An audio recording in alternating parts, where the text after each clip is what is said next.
Daily page Ulhasnagar, हमारी खबरें हमारी पहचान। मारलगांव स्थित उल्लासनगर महापालिका अस्पताल के सुरक्षा गार्ड ने कर्ज के कारण दी अपनी जान। प्रेस कॉन्फ्रेंस में डॉक्टर संचित पॉल ने बताया, अस्पताल की तरफ से मृतक के परिजनों को की 3 लाख रुपए की आर्थिक मदद। उल्लासनगर महानगर पालिका द्वारा स्थानांतरित zero cash counter super multi speciality अस्पताल में सुरक्षा गार्ड के रूप में कार्यरत राजू धातवकर ने सोमवार को अपने आवास में अपनी जान दी थी। राजू के परिजनों ने आरोप लगाया था कि उसने ये कदम इसीलिए उठाया था क्योंकि उसे पिछले 6 महीनों से पगार नहीं मिली थी।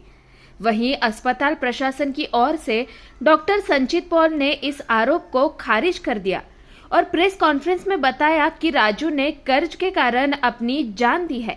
मानवता के नाते राजू के परिवार को 3 लाख रुपए दिए गए। कोविड काल में उल्लासनगर महानगर पालिका ने मारल की सीमा में यह अस्पताल स्थापित किया था।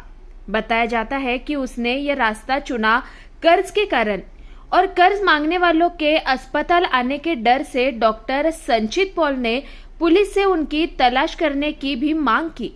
उन्होंने कहा कि राजू धातवकर अच्छे स्वभाव के व्यक्ति थे, वो उनका सहयोग करते थे क्योंकि वो आज जीवित नहीं है, इसीलिए उन्होंने उनके परिवार को 3 लाख रुपए का चेक दिया है। इस अस्पताल में महात्मा फुले योजना के तहत 108 तरह के इलाज और सर्जरी मुफ्त में की जा रही है। इस वजह से ये अस्पताल कुछ लोगों की नजरों में चढ़ने लगा है।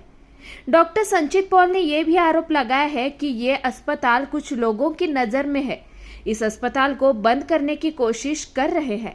पहले तो मैं अपने प्रेस मित्र लोग, फ्रेंड लोगों को मैं वेलकम करता हूँ अपने उल्लासनगर म्यूनसिपल कॉरपोरेशन की हॉस्पिटल पे। आप लोगों को मैं स्वागत करता हूँ। भले ही एक ऐसा मैटर के लिए बुलाना पड़ रहा है जो मुझे अपेक्षित नहीं था, बट ये ज़रूरी था कि हम हमारा पक्ष रखें इस मैटर पे। मैं बताना चाहूँगा लेट मिस्टर राजू के बारे में, जो जनवरी से हमारी हॉस्पिटल में विज़िट कर रहे थे। मतलब हमारा कंस्ट्रक्शन का काम चालू था तो वो आते रहते थे, जाते रहते थे। एंड हमने फिर उनको क्या बोला कि आप कुछ काम में नहीं, बोलते कुछ काम है तो दो, बिकॉज उस टाइम में हॉस्पिटल चालू नहीं हुआ, कंस्ट्रक्शन का काम चालू था।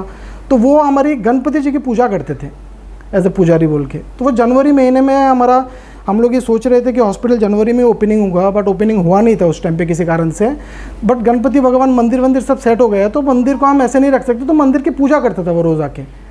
फिर वो मतलब इंसान इतना अच्छा था, वैसे सिक्योरिटी गार्ड जैसा वो था नहीं, छोटा हाइट का था, बट एक जो विश्वास रहता है किसी आदमी से देखने के बाद कि ये विश्वास करने लायक आदमी है। तो हमारा कोई भी सामान, क्योंकि कंस्ट्रक्शन चालू था तो सामान चोरी वगैरह हो सकता था, तो हमें लगा कि ये इंसान के ऊपर हम भरोसा कर सकते थे। तो हमने उसको सिक्योरिटी गार्ड अपॉइंट किया जिस दिन से हॉस्पिटल ओपन हुआ, 12 तारीख से।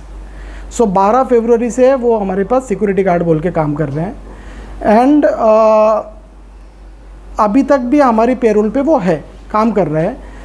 लास्ट ये जो महीना है, इस महीने की 2 तारीख से वो आ नहीं रहा था हमारे हॉस्पिटल में। एंड हमारे पास कुछ खबर नहीं था, हमें ना ही कोई एप्लीकेशन दिया था, ना कोई लेटर दिया था कि हम नहीं आ पाएंगे।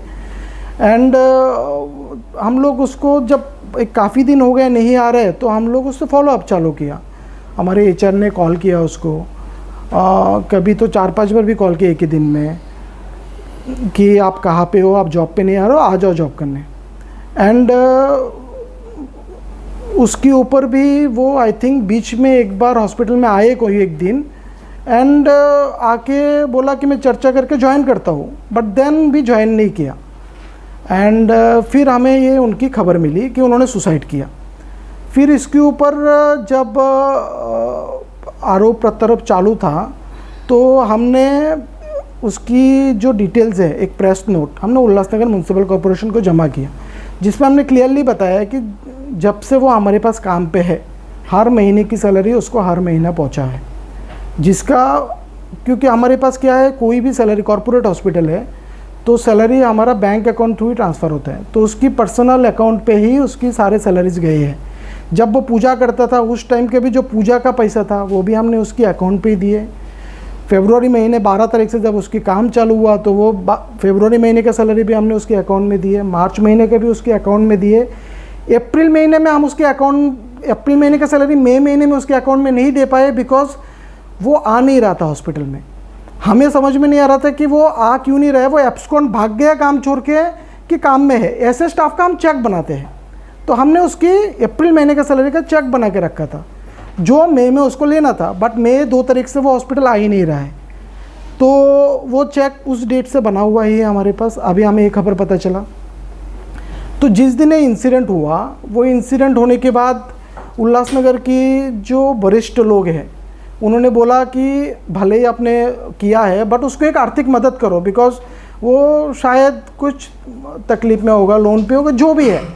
तो उसके ऊपर भी मैंने जब थोड़ा बहुत और स्टडी किया तो मुझे पता चला कि उसने कहीं से कर्ज़ा लिया हुआ था एंड कोई प्राइवेट एजेंसी है जिससे कर्ज़ा लिया हुआ था। वो प्राइवेट एजेंसी उसको हॉस्पिटल में आके धमकाता था।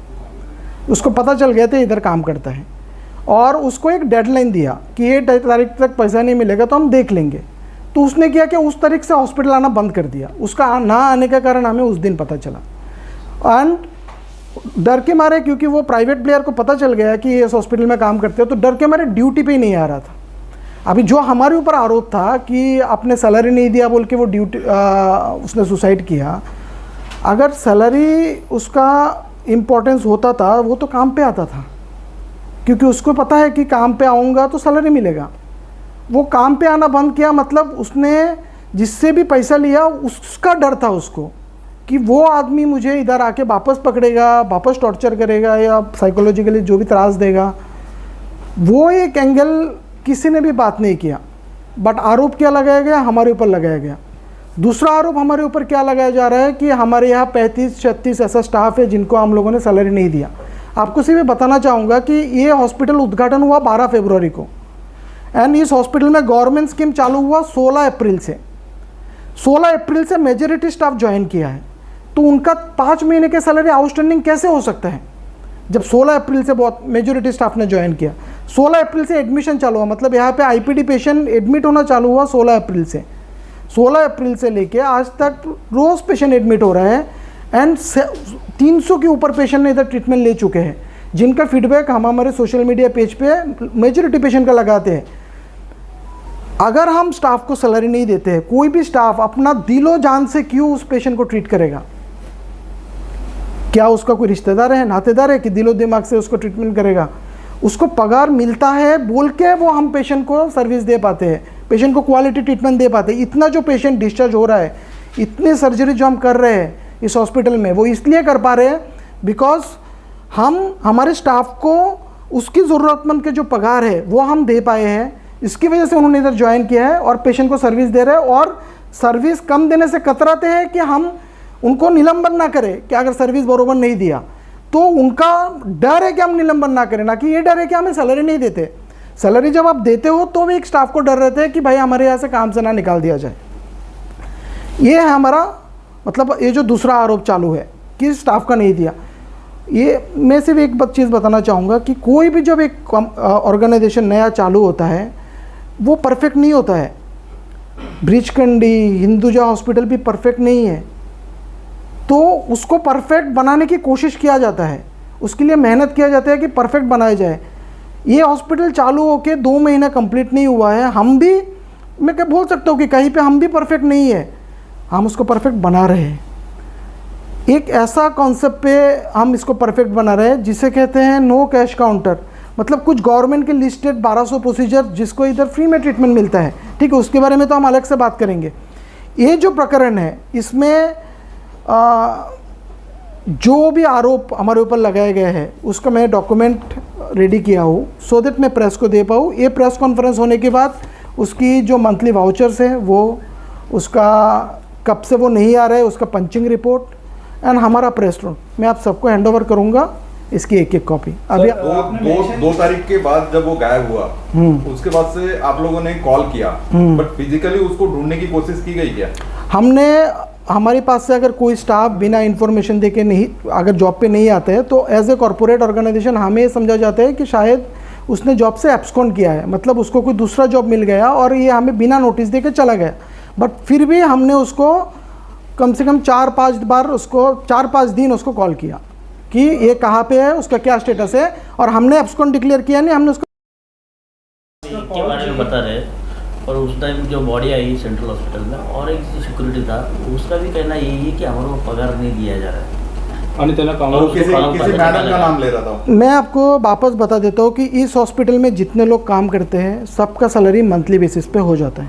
सर आपने जैसे कहा कि उसने प्राइवेट लोन लिया था और उन लोगों ने उससे डेडलाइन दिया था जिसके बाद उसने यहाँ पे आना बंद किया, तो वो बंदा कौन है जिनसे उन्होंने लोन लिया? ये हमें सूत्रों से पता चला है, हमें ये माहौल से अभी पता चल रहा है कि ये 2 तारीख से इसलिए काम पे नहीं आ रहा बिकॉज इतना जेन्युइन बंदा था, और 2 तारीख से काम बंद कर दिया अचानक से बिकॉज जिसने लोन लिया उसको पता चल गया वो इधर काम करता है। सर आपने इसकी जानकारी पुलिस को दी है ताकि अभी गुनहगारों तक पुलिस पहुंच सके? अभी तो पता चला हमें, इसी तो प्रेस कॉन्फ्रेंस रखा है कि आप लोगों के थ्रू सबको पता चले कि इसके साथ हुआ क्या है।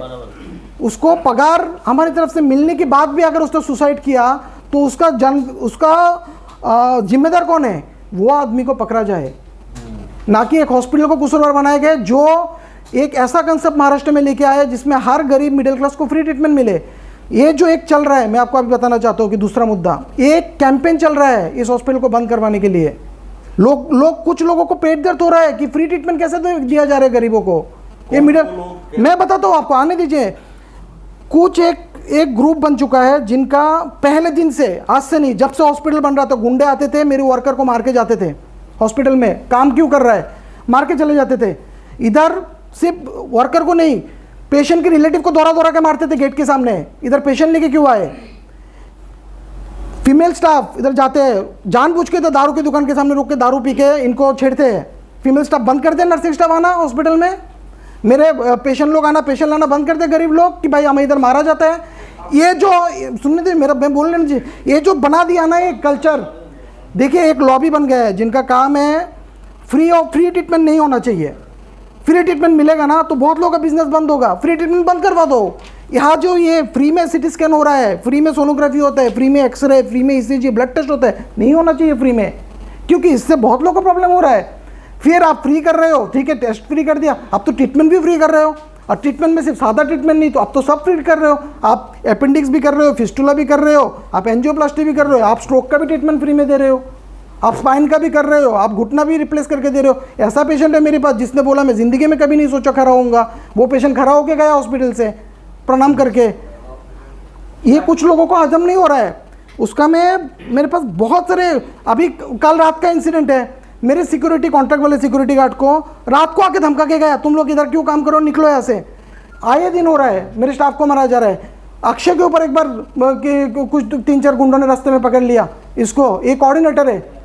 ऐसा चल रहा है। मतलब अगर उल्लासनगर की ये जो कुछ कम्युनिटी है जो खुद तो ब्रिजकंडी जसलोक में ट्रीटमेंट लेते हैं, बाकी नहीं चाहते कि गरीब लोग एक ब्रिजकंडी जसलोक जैसे ट्रीटमेंट में फ्री में ले, वो नहीं चाहते। वो चाहते हैं हम लेंगे, गरीब लोग ना ले। ऐसा लोगों को सपोर्ट करने के लिए बहुत लोग जमा हो रहे हैं। और जी आपके हॉस्पिटल में सारे सीसीटीवी लगी हुई है, और उस समय आपके कर्मचारियों को, स्टाफ को धमकी दिया जा रहा था, मारपीट के लिए आए थे, उस समय आपने पुलिस में शिकायत नहीं की? मैं आपको बताता हूँ ना, वो भी बताता हूँ। जब पहली बार मेरे स्टाफ को, वर्कर लोगों को जो ईट प्लास्टर की काम करते हैं, जिस दिन मारा गया था, हमने वर्कर लोगों को भी उधर पुलिस स्टेशन में भेजा। बट जाते हुए उनको धमकाया गया, पुलिस स्टेशन जा रहा है, ऐसा तैसा होगा, डर के मारे भाग गए, आए ही नहीं वर्कर लोग। उनको क्या है, यूपी बिहार वाले हैं, उनको अपनी जान का डर है। ऐसा धमकाया, उल्लासनगर जैसी जगह है, चाकू वाकू कोई मार देगा, निकल गए वो लोग। मुझे दूसरा ढूंढना पड़ा। समझिए एक चीज़ को, यहाँ थोड़ी ना ये सादा जगह है कि धमकी दे के चले जाते हैं, यहाँ चल भी जाती है। तो मैं आपके संबंध सीएम साहब के साथ काफी करीब रहे हैं, उद्घाटन के समय में भी जो है आपसे वो हर चीज़ों की इजाज़त लेते आ रहे थे। तो आप जो इतनी बड़ी चीज़ कह रहे हैं, तो क्या ये सब चीज़ें इनके सामने विफल थी? आप सर मैं आपको एक ही चीज़ बताऊंगा। आज अगर ये हॉस्पिटल चल रहा है ना, वो उनका सपोर्ट है बोल के, वो चाहते थे उल्लासनगर में फ्री हॉस्पिटल हो बोल के हुआ। नहीं तो मेरी जगह पे कोई दूसरा बंदा होता था ना, वो भाग जाता था ऐसे टॉर्चर में से। मैं क्या चाहता हूँ, देखिए आप मीडिया बंधु लोग हैं, आप लोग, मैं आप लोगों में से 60-70% लोगों की रिश्तेदार नातेवाईक मेरे पास ही फ्री ट्रीटमेंट लेने आएंगे। मैं आपको बता दूं कुछ बीमारी गिरा तो, बिकॉज मन में आपको पता है, और कुछ दिनों में आपको दिखेगा भी कि यहाँ किस तरह की क्वालिटी ट्रीटमेंट जा रही है। बट कुछ लोग हैं जो ये चीज़ों को कर रहे हैं ना, वो लोग भले ही धन ना आए, वो ब्रिज के नीचे लोग मिलेंगे, बट वो हज़ारों लोगों को ना एक दुविधा वाले सिचुएशन में डलवाएंगे। इस तरह की हॉस्पिटल में देखिए, इसमें क्या रहता है ना, गवर्नमेंट की रेट्स पे काम करना रहता है, वो बहुत ही कम रहते हैं। जैसे मैं एग्जांपल बता दूँ, अगर हार्निया की सर्जरी आप प्राइवेट में 1 लाख रुपए खर्चा करते हैं, गवर्नमेंट हमें 7,000 रुपये देती है, 8,000 रुपये देती है।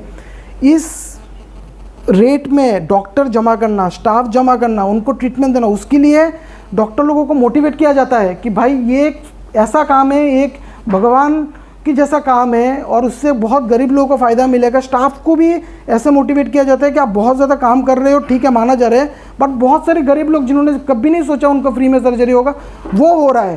तो ऐसा माहौल बना के हम सबको काम करने को लगाते हैं। उस माहौल में जब इस तरह का सिचुएशन बनता है कि भाई हॉस्पिटल ने पगार नहीं दिया बोल के किसी ने सुसाइड कर लिया, हॉस्पिटल के मालिक को जेल में डाल दो। देखो, पर्सनली टारगेट करना क्यों है? संजीत पॉल को जेल में डालो। इस तरह की इनपुट कौन दे रहा है? ये संजीत पॉल को टारगेट करेगा ना, तो पता है कि ये हॉस्पिटल बंद हो जाएगा, मतलब फ्री सर्विसेज बंद हो जाएगी। ये जो लॉबी है वो सक्सेस कि भाई ये लॉबी आप लोगों को पता होगा, जो कोशिश कर रहा है कि देखो, मेरे को जब भी फिजिकली पता चलेगा कि कौन वो लोग है, जैसे पता चलने के 1.5 महीना हुआ है चालू हुआ, आगे पता चलने वाली है, मैं ही सबसे पहला हूँ जो आप लोगों को बताऊंगा और वापस प्रेस कॉन्फ्रेंस लेके, आज का प्रेस कॉन्फ्रेंस का रेफरेंस लेके बताऊंगा और आप लोगों को धीरे धीरे पता चलेगा। छोटे छोटे इश्यूज लेके आप देखेंगे कुछ ही दिनों में कुछ लोग उसका बॉम्ब बनाएंगे।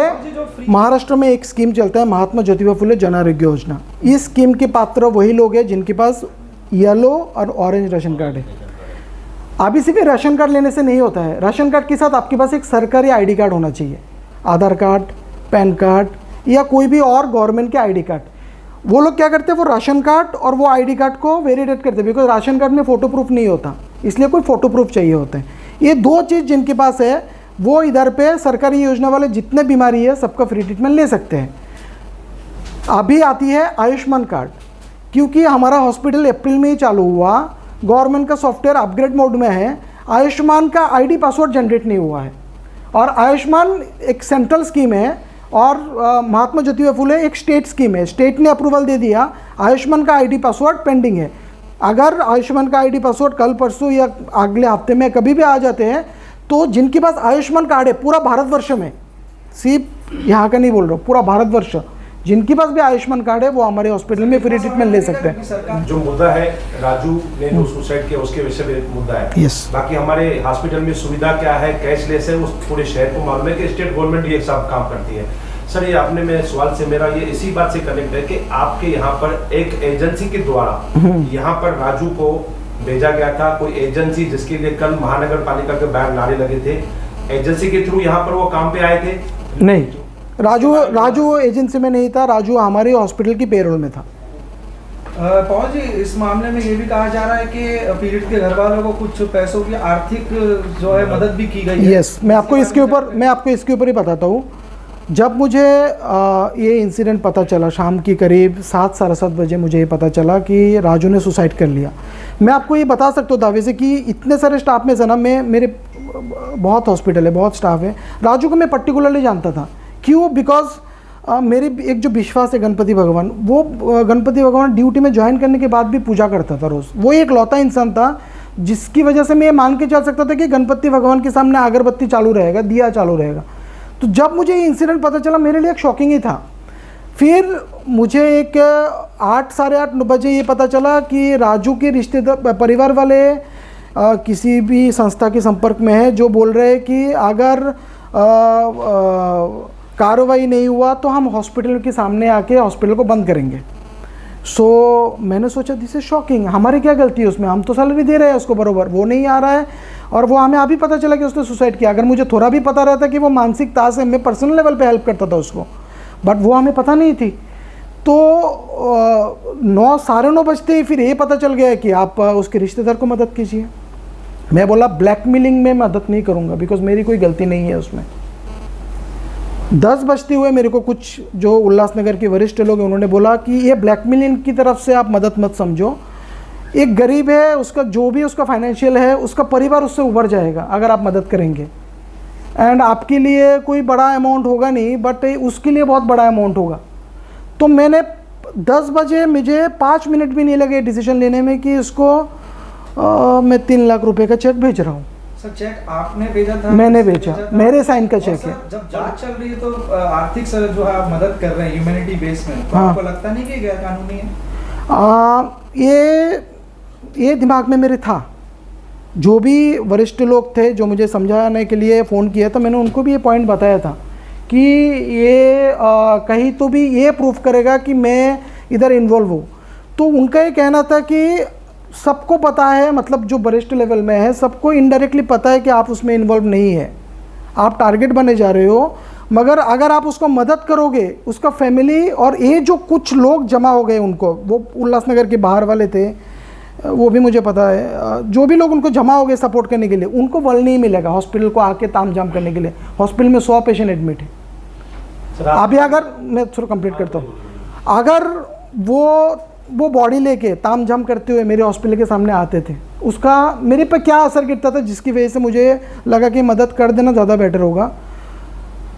एक तो मेरे अच्छे खासे जो डॉक्टर्स है जो बाहर गांव से आके इधर बैठे काम करने के लिए, साउथ से, इधर से अच्छे सर्जन जो अब मैं लेके आया हूँ कि गरीबों को फ्री में सर्जरी कर, आधे लोग वो भी जा सकते हैं कि भाई यहाँ का माहौल ही ठीक नहीं है, यहाँ से काम क्या करना। मेरे बहुत सारे स्टाफ जो क्वालिफाइड है, जो उल्लासनगर को छोड़ के बॉम्बे काम करना प्रीफर करते हैं, वो भी बोलेंगे कि भाई इधर का माहौल टिकने जाता हूँ। आईसीयू फुल है मेरा, कुछ अगर आईसीयू में पेशेंट को कुछ हो गया, कोई स्टाफ निकल गया, डॉक्टर निकल गया, मुझे एक पीड़ित को देख के 10 लोगों को पीड़ित नहीं बनाना था।